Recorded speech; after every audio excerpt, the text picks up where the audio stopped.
Hello, my dear student. I am Vandana Sukla. Welcome to my channel in Study Education. Today we will read a poem, The Quarrel. English in NCERT, chapter number 3, the poem The Quarrel. Quarrel means झगड़ा.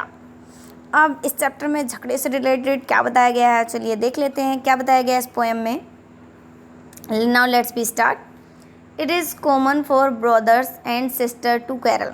ये तो common सी बात है कि जो भाई बहन होते हैं वो बहुत झगड़ा करते हैं. Although sometimes they may not even to be able to say when they quarrel, why they quarrel. कभी कभी उन्हें पता भी नहीं होता कि वो झगड़ा क्यों कर रहे हैं, और गलती भी किसी की भी होती है और ब्लेम भी किसी को और करते हैं और को करते हैं, राइट. आप सब लोग भी अपने घर में बहुत लड़ाई करते होंगे एक दूसरे भाई बहन से. अब देखिए क्या हुआ था इसमें, ऐसा क्यों बताया गया है. But how long do such quarrel last. But वो जो लास्ट जो क्वेरल होता है, जो हमारा झगड़ा होता है, वो कहीं ना कहीं वो बहुत अच्छा भी होता है अगर एक दूसरे साइड से देखें तो. हाउ डू दे एंड, और उसका एंड क्या था. देखिए आज इस चैप्टर में क्या बताया गया क्वेरल के बारे में, झगड़े से related. I quarrelled with my brother. एक ने जो पोइट था इसमें, जो कवि था, उसने कहा उसने बताया कि मेरे भाई से उसकी लड़ाई हो गई थी, झगड़ा हो गया था. I don't know what about. उसे ये भी नहीं याद था कि किस बात पे हुई थी वो लड़ाई. One thing led to another. वो क्या हुआ, एक दूसरे से झगड़ा करने लगे. And somehow we fell out, और एक दूसरे को नीचे दिखाने लगे. The start it was slight. पहले धीरे से छोटी सी बात पे स्टार्ट हुआ. The end what it was strong, और वो बढ़ते बढ़ते बहुत ज़्यादा बढ़ गया. He said he was right. वो दोनों एक दूसरे से कह रहे थे कि वो सही है. I know he was wrong, but वो एक दूसरे को ब्लेम कर रहे थे. खुद को सही बता रहे थे और दूसरे को गलत. Be hated one another. वो एक दूसरे से नफरत करने लगे.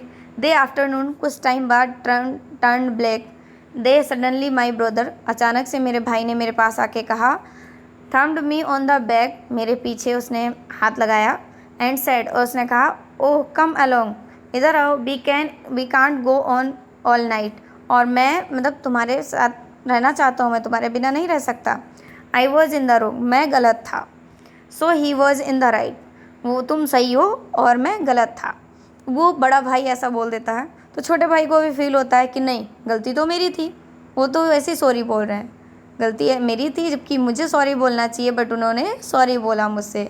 इसका मतलब यही होता है कि जो भाई बहन होते हैं उनमें छोटी छोटी बातों पे लड़ाई झगड़ा हो जाता है, चलता है, इतना तो सब में होता है. लेकिन उसको बड़ा इशू नहीं बनाना चाहिए कभी भी लाइफ में, क्योंकि बड़ा इशू बनाने से क्या रहता है, अगर हम अपने भाई बहन के साथ ही नहीं रहेंगे तो हमारे साथ कौन रहेगा.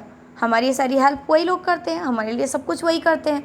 और अगर थोड़ा सा हमें डांट भी दिया या हम पर गुस्सा भी कर दिया तो क्या हुआ, इतना तो हक है उनका, इतना तो राइट है, इतना तो कर सकते हैं सभी. तो ये था क्वेरल के बारे में. I hope you like this poem and learn this about quarrel, कि भाई बहन में झगड़े कैसे होते हैं और उसको कैसे इग्नोर कर सकते हो आप, और कैसे झगड़े को बढ़ा सकते हो और कैसे उसको ख़त्म भी कर सकते हो. बढ़ाओगे तो आप ही के लिए प्रॉब्लम होगी, ख़त्म कर दोगे तो अच्छे से रहोगे. This is a for best for you.